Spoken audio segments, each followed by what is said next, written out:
প্রিয় দর্শক, সাজ্জাদ কাদিরের প্রীতি নিন, শুভেচ্ছা নিন। আজকে আমি একা কথা বলবো না, দ্বৈতভাবে কথা বলবো। আজকে আমাদের এই লাইভে যুক্ত হয়েছেন থেকে মনোজ দাস বলছি। জেনারেল শাহির শামসাদ মির্জা, পাকিস্তানি আর্মির chairman of joint chiefs of staff committee, অর্থাৎ পাকিস্তানের দ্বিতীয় সর্বোচ্চ সামরিক নেতা, তিনি গতকাল মধ্যরাতে ঢাকায় এসেছেন। তার এই আশা হঠাৎই উস্কে দিয়েছে বড় কিছু ঘটার সম্ভাবনা। হঠাৎ কেন এই আশা? এটা নতুন খবর নয় যে পাকিস্তান সম্প্রতি বাংলাদেশের সঙ্গে প্রতিরক্ষা অর্থনৈতিক সম্পর্ক গভীর করার জন্য একাধিক উচ্চ পর্যায়ের প্রতিনিধি দল পাঠিয়েছে। 2024 সালের আগস্টে শেখ হাসিনা সরকারের পতনের পর মোহাম্মদ ইউনূসের নেতৃত্বাধীন অন্তর্বর্তী সরকার ক্ষমতায় আসার পর থেকে দুই দেশের মধ্যে সম্পর্কের ক্ষেত্রে উল্লেখযোগ্য পরিবর্তন ঘটেছে। এই পরিবর্তিত পরিস্থিতিতে এই সফর কোন উদ্দেশ্যে এবং ভারত কিভাবে এই সফরকে দেখছে সে বিষয়ে এখনকার আলোচনা। জেনারেল শাহির শামসাদ মির্জার সামরিক প্রতিনিধি দলের এই সফরের কি উদ্দেশ্য? আগেই বলেছি যে 23 অক্টোবর রাতে, মানে শেষ রাতে, তার মানে 24 অক্টোবর 6 সদস্যের প্রতিনিধি দল নিয়ে ঢাকায় পৌঁছেছেন এই যে শাহির শামসাদ মির্জা, তিনি এটা পৌঁছেছেন। এই সফরের প্রধান উদ্দেশ্যগুলো যেগুলো কূটনৈতিক সূত্রে জানা যাচ্ছে সেগুলো: এক, প্রতিরক্ষা সহযোগিতা জোরদার করা দুই দেশের মধ্যে।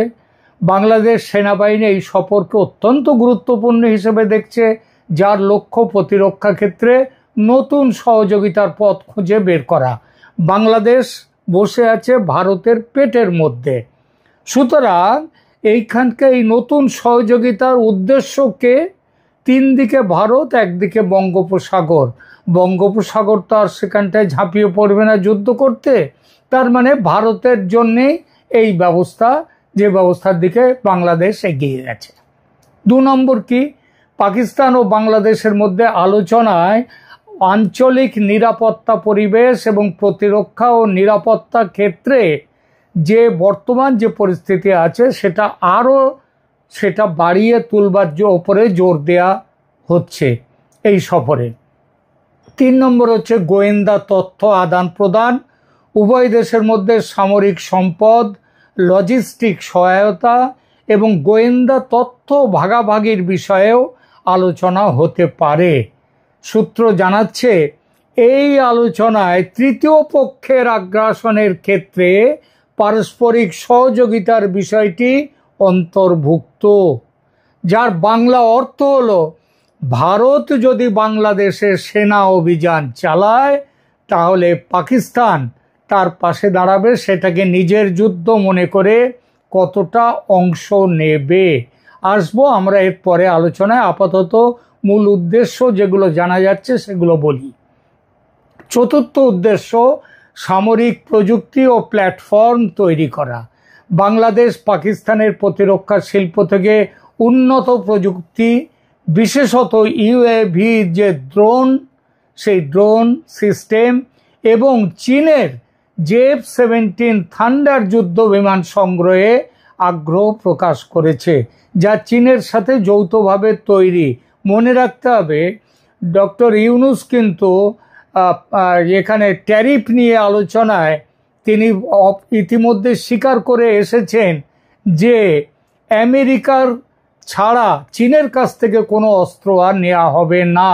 তারপরেও F-17 থান্ডার যুদ্ধ বিমান সংগ্রহে আগ্রহ প্রকাশ করেছে বাংলাদেশ, এবং সেটা নিয়েও কথা হবে। হয়তো এই যে ক্রয়টা, এটা বাংলাদেশ সরাসরি চীনের থেকে নেবে না, নেবে পাকিস্তানের কাছ থেকে, পাকিস্তানের যেগুলো রয়েছে, কারণ পাকিস্তান তাদের JF-17 অপারেশন সিন্দুরে যেভাবে পরাজিত হয়েছে, তাতে JF-17 যেভাবে ধ্বংস হয়েছে, তাতে তার উপরে আর নির্ভর করতে পারছে না। এবং তারা মনে করছে এই পুরো জিনিসটা বাংলাদেশকে কাবাডির মতো, যারা দরকার নেই লোহার দরে বাংলাদেশকে দিয়ে দাও, বাংলাদেশ সেগুলো নিয়ে থাকুক এবং পাকিস্তান আমেরিকার কাছ থেকে নতুন অস্ত্র নেবে। 5 নম্বর উদ্দেশ্য কি? এই সফরে বাংলাদেশের ফোর্সেস গোল 2030 আধুনিকীকরণ পরিকল্পনার অংশ হিসেবে প্রতিরক্ষা শিল্প সহযোগিতার বিষয়ে আলোচনা হবে। এইবার এই টোটাল বিষয়টা অনেকেই মনে করছেন যে ভারতের উদ্বেগ বাড়িয়েছে। ভারত জানতো যে এই জিনিসগুলো হবে। তার কারণ হচ্ছে এই যে অপারেশন সিন্দুরের পর পাকিস্তানের একাধিক সামরিক কর্তা বলেছেন যে এবার শুধু পশ্চিম নয়, পূর্ব সীমান্তেও লড়াই ছড়িয়ে দেওয়া হবে। পূর্ব সীমান্ত মানে বাংলাদেশ। সুতরাং সেই সীমান্তের জন্যে এবার লড়াইটা হবে। এটা ভারতের উদ্বেগ নয়, ভারতের। ভারত যদিও খুব ভালোভাবেই নজর রেখেছে, বিশেষ করে চীন, তুরস্ক এবং পাকিস্তানের সঙ্গে প্রতিরক্ষা সম্পর্ক যেভাবে বাড়াচ্ছে বাংলাদেশ, সেটা আঞ্চলিক নিরাপত্তা ব্যবস্থায় পরিবর্তন আনতে পারে। কারণ ওই যে বলা যায় না, পাগলা কুকুরকে তো বিশ্বাস নেই, সে তো তার নিজের খেয়ালে গিয়ে কামড়ে দিয়ে দিতে পারে কাউকে। সুতরাং জেনারেল মির্জার এই সফরকে ভারত নজর রেখেছে এর ওপরে। জেনারেল মির্জার আগেও পাকিস্তানের বেশ কয়েকজন ঊর্ধ্বতন সামরিক কর্মকর্তা ঢাকা সফর করেছেন, যার মধ্যে রয়েছে জয়েন্ট স্টাফ সদর দপ্তরের জেনারেল ম্যানেজার মহাপরিচালক লেফটেন্যান্ট জেনারেল তাবাসসুম হাবিব এবং 15তম পদাতিক ডিভিশনের GOC মেজর জেনারেল। তারা ঘুরে গেছেন কয়েকদিন আগে। ফেডারেলের পরে আবার শামসাদে মির্জার পরে আসছেন পাকিস্তানের ফেডারেল ইকোনমিক অ্যাফেয়ার্স মন্ত্রী আহাদ খান চিমা। তিনি এরপরে সফর করবেন। তিনি হচ্ছেন ইকোনমিক অ্যাফেয়ার্স মন্ত্রী বলতে যা বোঝায় তাই। তিনি 26শে অক্টোবর আগামীকাল 9 সদস্যের একটি প্রতিনিধি দল নিয়ে ঢাকায় আসবেন। এরও উদ্দেশ্য হচ্ছে নানা বাণিজ্যিক বিষয়। বাণিজ্যিক বিষয়টা কেমন সেটাও একটু বলি। যে মনে রাখবেন যে 27শে অক্টোবর ঢাকায় পাকিস্তান বাংলাদেশ জয়েন্ট ইকোনমিক কমিশনের 9ম অধিবেশন অনুষ্ঠিত হবে, যা 2005 সালের পর এই প্রথমবারের মতো, কত বছর পর? প্রায় 20 বছর পর বাংলাদেশের অর্থনৈতিক উপদেষ্টা সালেহ উদ্দিন আহমেদ বাংলাদেশ দলের নেতৃত্ব দেবেন। এর কি উদ্দেশ্য?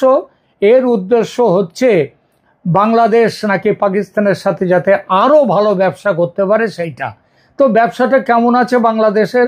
2024-25 অর্থ বছরের কথাটা বলি। বাংলাদেশ পাকিস্তান থেকে আমদানি করেছে। কে আমদানি করেছে? বাংলাদেশ। কত আমদানি করেছে পাকিস্তান থেকে? $78.7 কোটি মূল্যের পণ্য। আর রপ্তানি করেছে কত?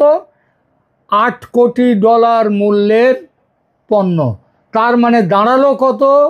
প্রায় $71 কোটি বাংলাদেশ তার, এটাকে বলে কারেন্ট অ্যাকাউন্ট ডেফিসিট, মানে তার এটা ঘাটতি বাণিজ্য পাকিস্তানের সঙ্গে।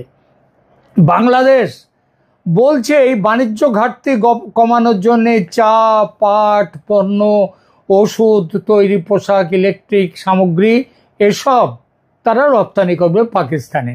কিন্তু ব্যাপারটা হচ্ছে এইখানে আর কি করবে বলেছে যে কৃষিক্ষেত্রে সহযোগিতা হবে, বিশেষত হালাল খাদ্য উৎপাদন এবং রপ্তানিতে একটা চুক্তি হতে পারে।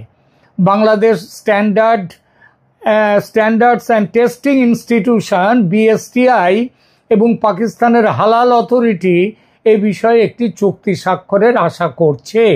বিশেষ অর্থনৈতিক অঞ্চল, একটা স্পেশাল ইকোনমিক জোনও বাংলাদেশ সম্ভবত পাকিস্তানকে বিনিয়োগের জন্য দেবে এবং মনে করা হচ্ছে এটা এমন জায়গায় দেয়া হবে যেখানে ভারতের ওই চিকেন নেক যদি কাছাকাছি হয় সেই সব অঞ্চলেও এটা একটা দেয়া হতে পারে, চট্টগ্রামের আশেপাশেও এটা দেয়া হতে পারে। তো পাকিস্তান শিল্পের জন্য বাংলাদেশে বিনিয়োগের সুযোগ তৈরি করে দেবে বাংলাদেশের সরকার। উভয় দেশ আর্থিক সেবা ও ব্যাংকিং খাতে সহযোগিতা বৃদ্ধির বিষয়েও আলোচনা করবে।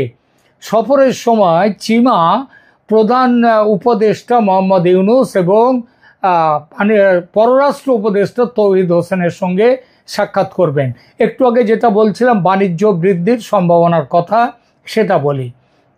আগেই বলেছি যে 2024-25 সালে এইটা বাংলাদেশের, এর আগে বাংলাদেশ এই সময়ে প্রায় 78.7 কোটি ডলারের বাণিজ্য হয়েছে দুই দেশের মধ্যে, যার মধ্যে পাকিস্তান থেকে বাংলাদেশ নিয়েছে প্রায় 71 কোটি ডলার আর মাল এখান থেকে গেছে 7 কোটি ডলার। এই বাণিজ্যটা 20% বৃদ্ধি পেয়ে এখন 86.5 কোটি ডলারে পৌঁছেছে। Pakistan chambers of commerce and industry মনে করে যে পাকিস্তান আগামী কয়েক বছরে বাংলাদেশে রপ্তানি ও 3 বিলিয়ন ডলারে তুলতে পারবে। তার মানেটা হলো আরো বেশি ডলার পাকিস্তানকে দিয়ে তাদেরকে অর্থনৈতিক সুবিধে দেবে বাংলাদেশ। আগেই বলেছি যে বাংলাদেশ ঘাটতিতে চলছে পাকিস্তানের সঙ্গে ব্যবসায়, ঘাটতির পরিমাণ প্রায় 80 কোটি ডলারের মতো। এটা তো কমবেই না, বরং বাড়বে। কি চমৎকার ব্যবসায়িক বুদ্ধি বাংলাদেশের বর্তমান সরকারের। আঞ্চলিক ভূ রাজনীতিতে এই যে প্রভাব, এই সামরিক অর্থনৈতিক সম্পর্কের উষ্ণতা একটা বড় পরিবর্তন আনবে। শেখ হাসিনার সরকার ভারতের সঙ্গে ঘনিষ্ঠ ছিল এবং পাকিস্তানের সমালোচনা করত, কিন্তু 24 আগস্টে তার পতনের পর বাংলাদেশ তার প্রতিরক্ষা ও কূটনৈতিক সম্পর্ক পুনর্মূল্যায়ন করছে এবং সেই অনুযায়ী চীন, পাকিস্তান, তুরস্ক এদের সাথে সম্পর্ক ঘনিষ্ঠ করে তুলছে। বাংলাদেশ পাকিস্তান সামরিক সম্পর্ক ভারতের পূর্বাঞ্চলীয় নিরাপত্তার জন্যে সরাসরি প্রভাব ফেলতে পারে। আমি আগে বহুবার বলেছি, অনেক প্রতিবেদনেই বলেছি, মোহাম্মদ ইউনূস নির্বাচন চান না, জামায়াতে ইসলামীও নির্বাচন চায় না। তার কারণ নির্বাচন না করে, ভোটে না জিতে যেভাবে ক্ষমতা তারা ভোগ করছে, ভোটে দাঁড়ালে সেই ক্ষমতা নাও থাকতে পারে। সুতরাং তারা নির্বাচন স্থগিত করতে তারা নানা রকম ছুতো খুঁজছে। আর এই ছুতোর ব্যাপারে যুদ্ধ কিন্তু খুব ভালো কাজ দেয়।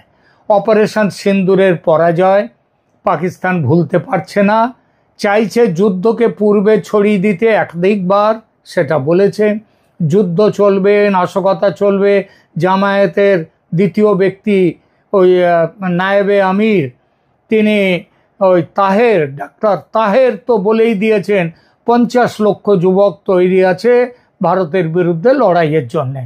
সুতরাং যুদ্ধ বাঁধাবার একটা চেষ্টা ঘোরতরভাবে চলছে। আর ভারতও কিন্তু এখন চায় এই যুদ্ধটা বাঁধলে বোধহয় খারাপের থেকে ভালোই হবে, কারণ ভালো রকম শিক্ষা পেয়ে বাংলাদেশের এই সরকার, এই হাল্লা রাজার বিদায় হয়ে যাবে।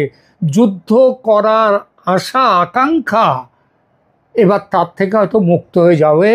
সুতরাং বাংলাদেশেরও যারা বর্তমান সরকারের পতন চায়, তারাও চাইছে আর সহ্য করা যাচ্ছে না এই সরকারকে, সুতরাং বাধুক যুদ্ধ। ভারতও চাইছে ওয়ান্স ফর অল, শিক্ষাটা দিয়ে দাও, আর দেরি করো না।